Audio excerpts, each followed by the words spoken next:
Can you believe the delicious foods that you eat begin as tiny seeds that must grow until they're complete?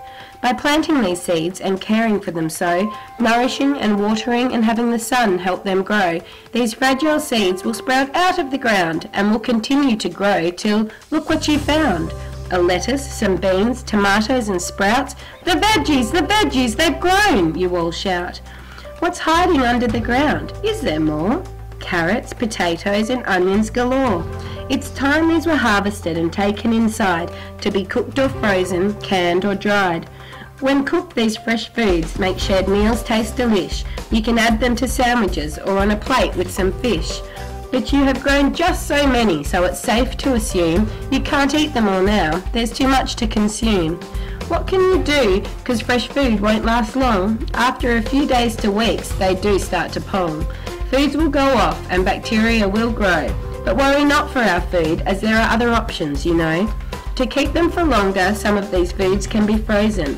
For 6 to 12 months, you can keep the ones that you've chosen.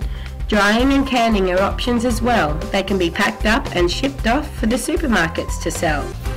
When handling food of any kind, it is important to keep food safety in mind.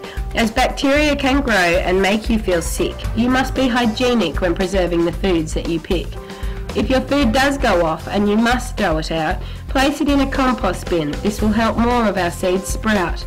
Another great trick to keep our garden going is to dry some of the seeds from the plants we've been growing. You can eat the dried seeds or they can be planted and then watch and wait for our food cycle to begin yet again.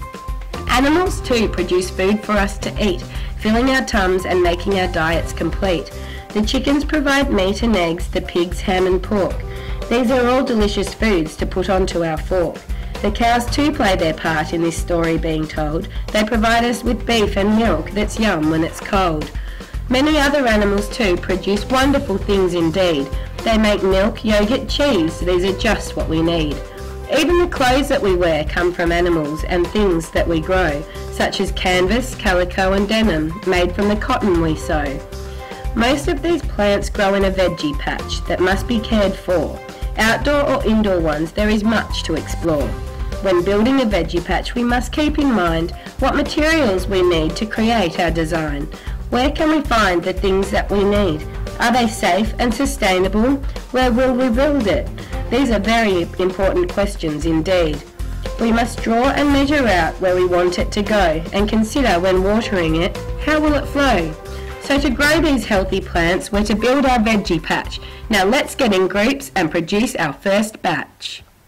Created using Powtoon.